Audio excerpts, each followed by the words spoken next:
Hello everyone. In this video, I would like to talk about honestly the most recent Netflix movie. I think it was called the movie called See You Yesterday. What I loved about the movie, and honestly, as you can see with my NASA top and my goggles, I honestly loved the movie.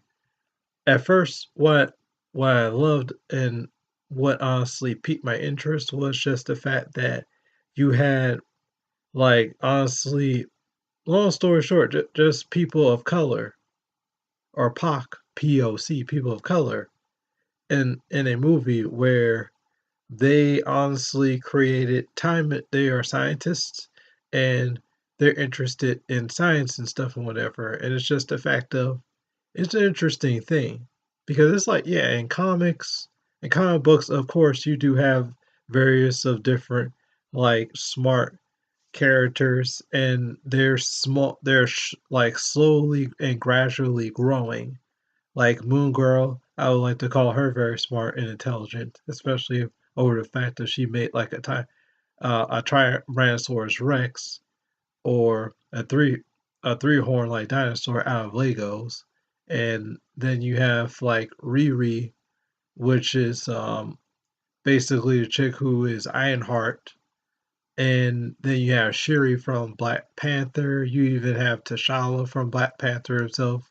I mean, T'Challa, I would like to say he's intelligent, along with being a fact of just basically being a good leader, a bomb leader at that, and on top of that, good at negotiations. Basically, there are many like people of color in general that are very intelligent through comic books and fantasy. But then at the same time, it's just, well, I'm not trying to sound like a normal or sound like basically the everyday person from next door, but I feel like it's very much new to me that you have a good people of color movie that is sci-fi slash fantasy where they actually time travel and they both have like the intelligence of creating time travel gear and stuff to go in order to go back in time.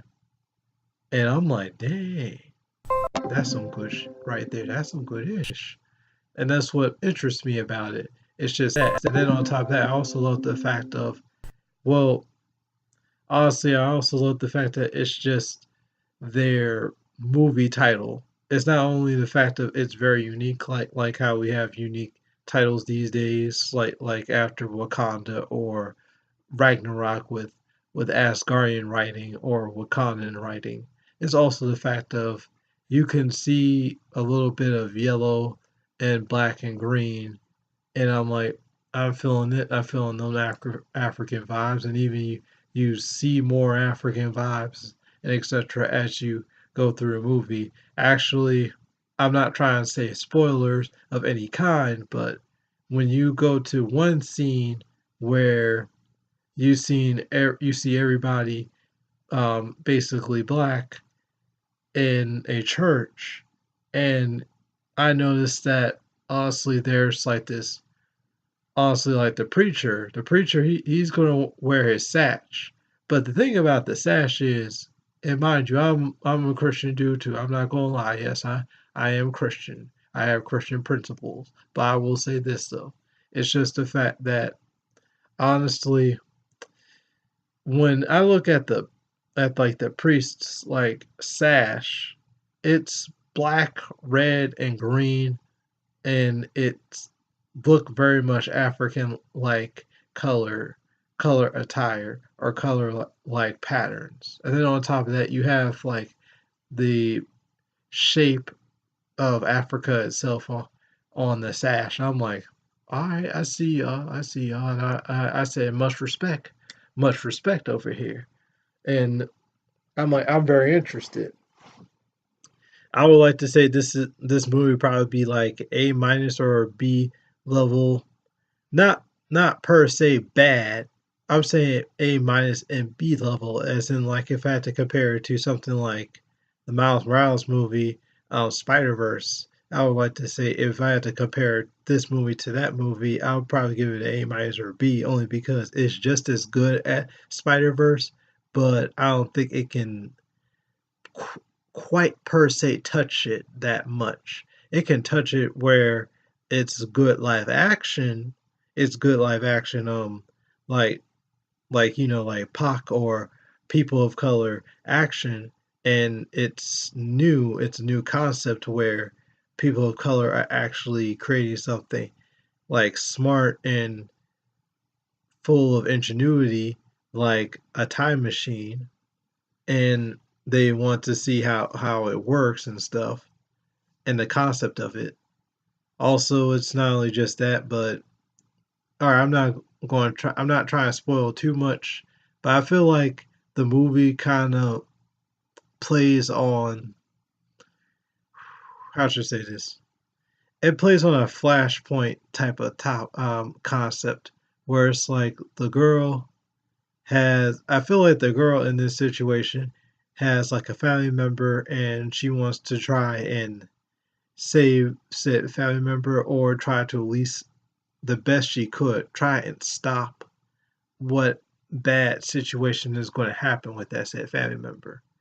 And it's just she tries her hardest, but I would like to say it's just butterfly effects, or just effects where even though she keeps on going back in time and she's trying her hardest to stop bad things from happening, it's just it's never going to be done. Now, I would like to say that I'm most likely, since I don't want to spoil that much, I'm probably going to make like a spoiler review where, or spoiler review, or at least a review where I at least explain the ending, because I've noticed from, like, honestly, social media itself, I noticed that people have asked questions on what happened in the end. Like a lot of people were confused. But aside from that, I'm going to get more back in topic about the movie itself here and there. Now, another thing I liked about the movie is just the fact that it's the black culture. I can sense a lot of Caribbean or black culture from it, and I just love it. I love the black Caribbean culture. And on top of that, I love the fact that it's a mixture of geekiness and black culture into it. Now, I'm not gonna lie, my Malcolm X slash Magneto slash X-Men vibes were coming out when, some people were trying to go on the main characters with their goggles around their necks and having their backpacks, time machines showing off. They'd be like, "Well, what y'all looking like? I look like y'all from Star Trek or something." Now, them vibes, the blurred vibes were coming out. Blurred, aka black nerd vibes were coming out, where I'm like, nah, fam, don't mess with my people. Don't mess with my people or talk trash about my people. That's why I don't, like, respect. That's why I don't respect, like certain black people at that point, where it's like, come on, man, no, we're just the same. We're just the same or similar. But then at the same time, I'm not gonna lie, that it's kind of like, some certain people's fault, to where honestly I do have Magneto vibes or X-Men vibes, where it's like, nah, fam, I'm sorry, but it's all about the blurs rather than just normal blacks all the time. But honestly, long story short, aside from those subtopics, I would like to say, honestly, if I had to give this movie a rating, it'd be a 9 out of 10. Only because of the fact of it's very interesting and it's unique. And on top of that, especially unique for its own black culture, or POC, people of color culture in general. Because by the end of the day, it's something new. And if I had to, like, be bold enough and say what Jordan Peele has said in his review, when it comes to his movie review, when it comes to like new movies, whether it be good movies, funny movies, or thrillers, especially more thrillers, because I heard that movie review was more towards the thriller route. Jordan Peele was honestly bold enough to say, and I still remember this. He was bold enough to say that I refuse to hire any white characters, especially a white main character, because by the end of the day, whether it be any movie, especially putting emphasis on a thriller or horror movies, it's all I've seen them all. I've seen them all, and I'm like, I very much agree with that statement. And if I had to put more emphasis on it, now look, as I said before, I'm a blurred slash geek slash black nerd, etc., which is a blur. But long story short, I gotta say this story real quick when it comes to this review, to like put more nails into my point of why I like the movie See You Yesterday. It's honestly, this one story, it happened once where honestly recent in these recent times of 2019, you see not only new movies coming out and dropping out of the woodwork, but you also see new movies where they're becoming revamped and reboots and stuff. I see Beetlejuice getting rebooted slash revamped, and I'm like, I'm looking at this trailer slash teaser of it, like not too long ago, after Jordan Peele's like movie review about like why wouldn't he, you know, hire a white person to do like their movies, let alone any other movie that he would create.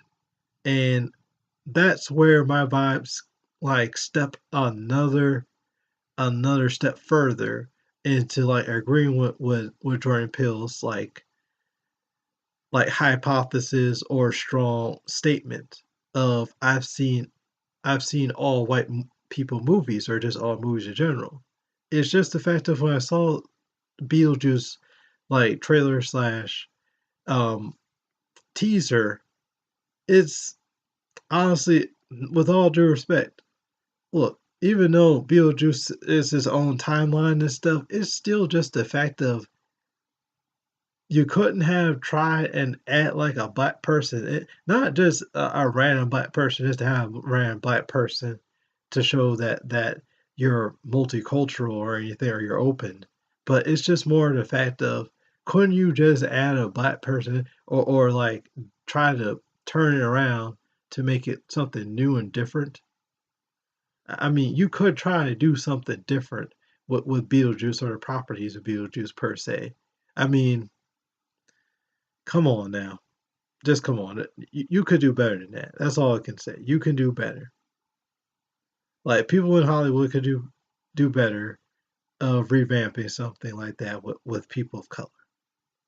And that's the whole biggest reason why honestly I have to point out that white people had to know the concept of time travel arguably first, or they have done it many times, or they have displayed it first faster than honestly people. I mean, not people, but like POC, people of color. And I'm like, no, come on, man, no, you can't do that, man. And honestly, that's why I give See You Yesterday so much props, because it's its own movie and its own uniqueness, and that's why I love it. Now, thank you for watching my movie review, my Netflix movie review. Please leave a like if you like it, and please leave comments if you have any comments about it. And also, thank you for watching this again. Thank you. Bye.